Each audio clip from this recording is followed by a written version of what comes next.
Black women are 3 to 4 times more likely to die due to pregnancy-related issues, and 60% are preventable. We want to highlight those solutions, not just only in our city, but across the country.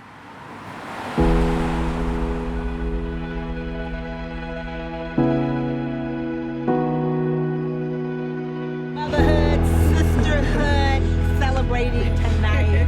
I got into this work because I was dealing with infertility. After graduating college, getting married, getting the house, getting the car, thinking that, we made all the right choices, we started dealing with something that we were not familiar with, which was infertility. And I didn't know that there was an issue until my niece, who was a teenager at the time, actually got pregnant. And I said to myself, it cannot be this easy to get pregnant.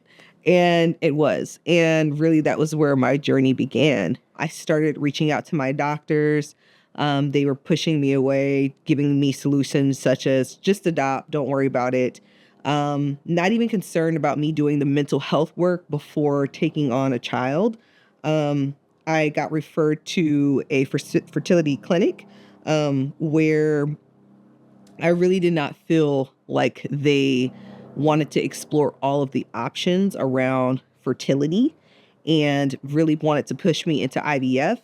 I started with IUI, which is the lower step to IVF, and did it 4 times before actually conceiving and going full term with my little one, Jalea. And I started thinking about my journey and how many people were experiencing what I was experiencing, specifically within the Black community, because the conversation is don't get pregnant before you get married. Don't get pregnant before you finish college or you do all of these things. I didn't realize that infertility was something that Black people actually experienced. I had never met another Black person that dealt with infertility. And so when I started on this journey, I said to myself, I need to find solutions. And I was in a grocery store, and my doula at the time, her name was Dominique, and she was taking our little girl out the grocery store. I was coming in, and I told her, I was like, hey, what are you doing? And I was telling her about all the wonderful career moves that I made and all this stuff. And I knew she wanted to go to school to be a doctor. And so I said, oh, did you ever, finish it? And she says to me, no, I actually changed it up. I'm like a forensic specialist at a bank, and I'm a doula on the side. And I was like, I do what? And she was like, a doula. And this was the first time I ever heard this word. And so when she's talking to me about being a doula and what they do, the first thing she said that really caught my attention was we help people go through their journey of infertility. And I just broke right in front of her at the Fred Meyer's grocery store. And I was like, I'm dealing with infertility. Nobody believes me. I don't know what to do. And she says, I believe you. I can help you. And that's where this journey really became. I started to do a lot of research, and I wanted to talk to more doulas and understand what it really meant to create a emotional and physical support space for an individual. And so I opened up a podcast series called Girl Get a Doula. And we have a few doulas from across the country to help people think about their experiences and how traditional medicine, traditional care, emotional, cultural care really plays a huge part in how we actually are able to experience transition in the maternal health world. So going forth and creating this podcast series helped inspire the next move, which was we have a storytelling process, which you can hear, but what does it look like to actually experience a doula? And so we created these Black maternal art exhibits, and I asked people to share their maternal health stories and to send these images in from all over the country and locally. I didn't think anybody was going to actually do it, and people flooded in all over to share their images. So we use these images not only to share the stories of doulas and families, but to show the empowerment piece that comes along around maternal health. We have our mothers' stories where we honor our ancestors, our mothers, and sharing their stories of they didn't get a chance to get support. They didn't get that chance to get help. And some of them did. Some of them had mental health issues. What would have been like to actually find support at an earlier space? Like, what does this look like? one time when we were putting up one of our exhibits, one of the ladies was sitting, there was an older lady sitting down in the space, and she was kind of doing some paperwork. And my executive assistant, Christina, at the time, she had just had her baby. And so we're putting up all these pieces. She said, "Oh, let me hold your baby." So she's holding the baby. We're putting up these pieces. The walls are getting covered.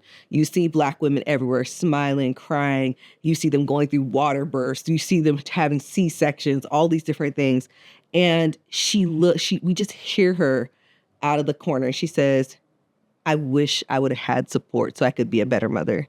And she's just crying. And we just held her and we just said, "We love you." Because sometimes support is not an option for Black women. It's not seen as something that is good in our communities and culture.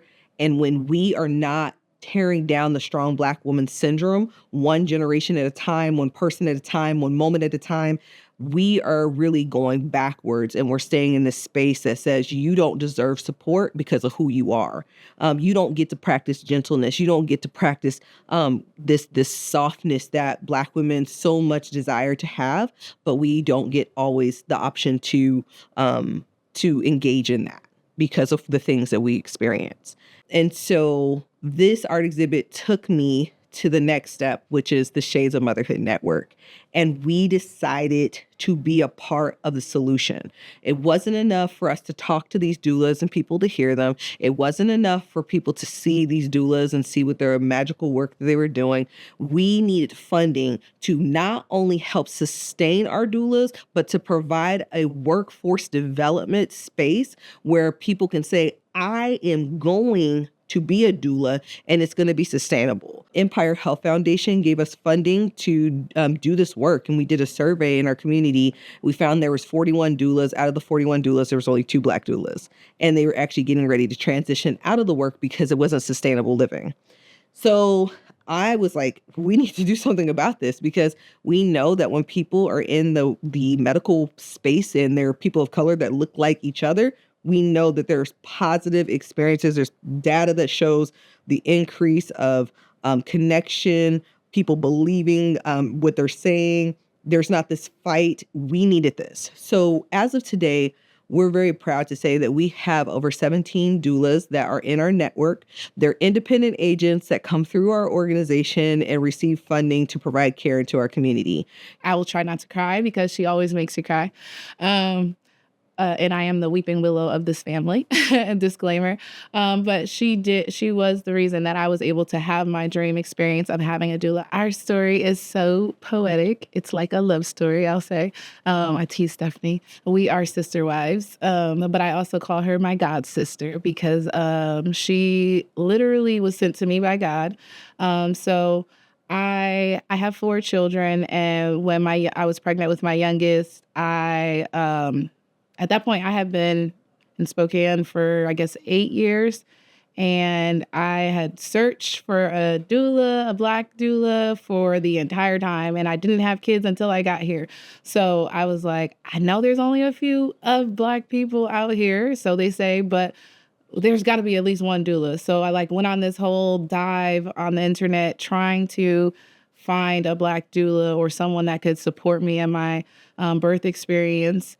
And through a mutual friend, I was referred to a Black in Spokane page, and I posted on there, I am looking for a Black doula to support me in my birth. And I was getting comments and stuff, but most of the doulas were no longer supporting families, had been burnt out, taking time off.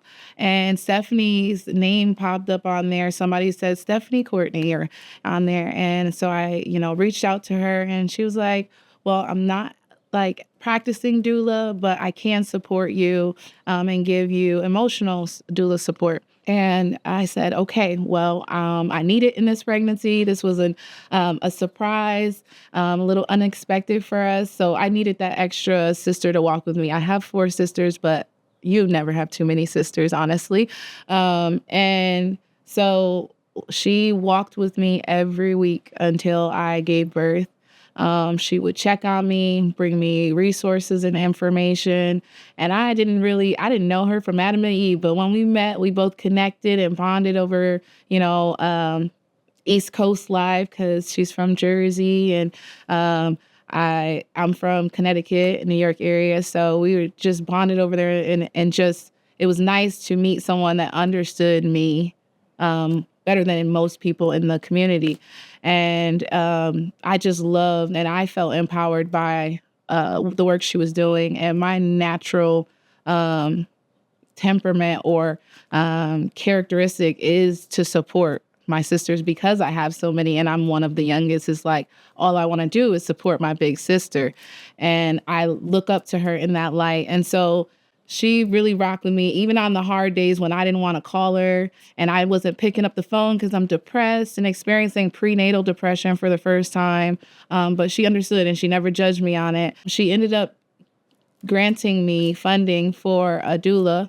So for the first time ever, I was able to experience having my dream come true. The beginning of 2023, there was a birth justice film being shown that the Shades of Motherhood Network was doing.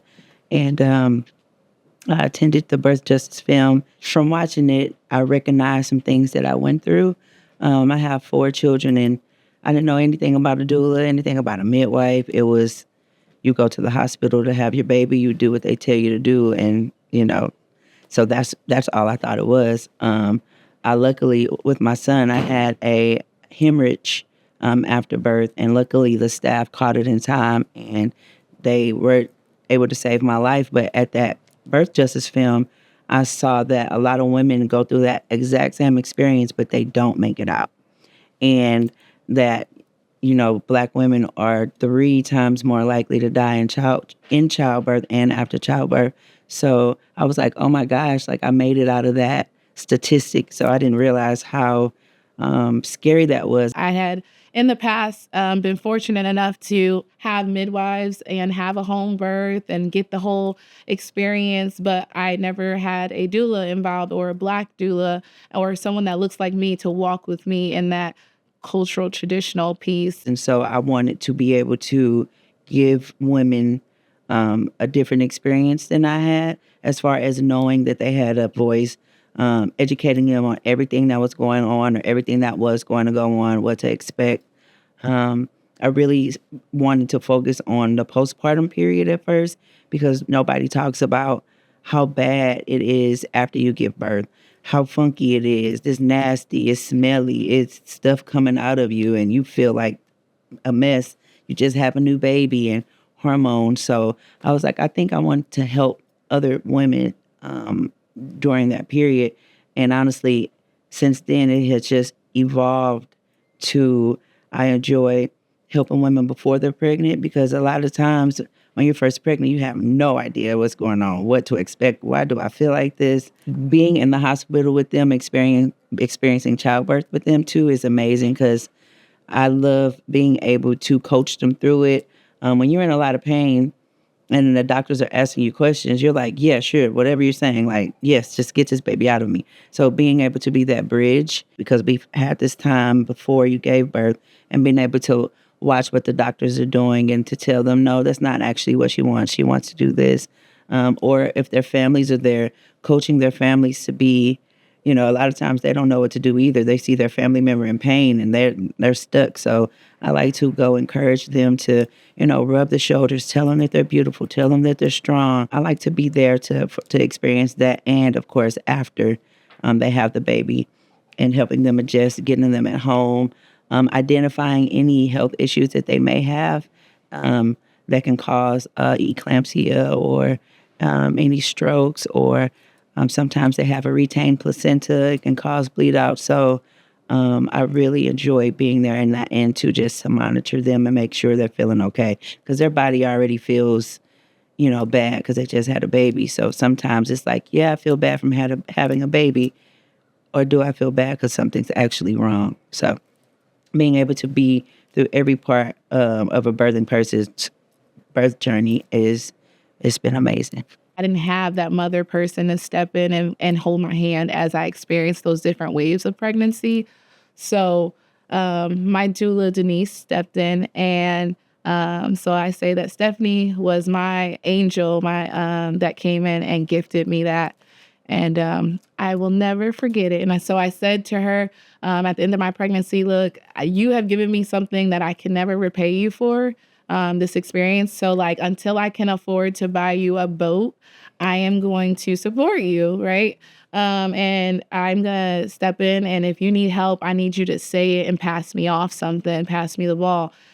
Give me some work so you don't have to do it alone. There's no way that you can support our whole community by yourself. And you shouldn't have to, because there is enough of us in Spokane to where we can unite and make something out of our community here and give our children something richer. It's not just the funding that's the powerful part. It's about the resources that we actually support our doulas around. We have wellness boxes that are given out through 4 Roots to help combat against preeclampsia and so many nutritional deficiencies. We have our peer support groups that are led in our community to create a space where people can talk about their mental health. We also have a Black counselor that people can actually connect with for free. We have a lot of events that we do to bring Black women together, to connect. I always say sisterhood is medicine, and it is so true. It's the beginning, it's the process, it's the connection. When we're talking about maternal health, we're not just talking about pushing out a baby. We are talking about nurturing ourselves and relearning what it means to be in space with Black women, connecting and healing and bringing about something that's different that our ancestors didn't get to experience, and some of us have never experienced. When a mother has a child, it's time for the mother to be mothered.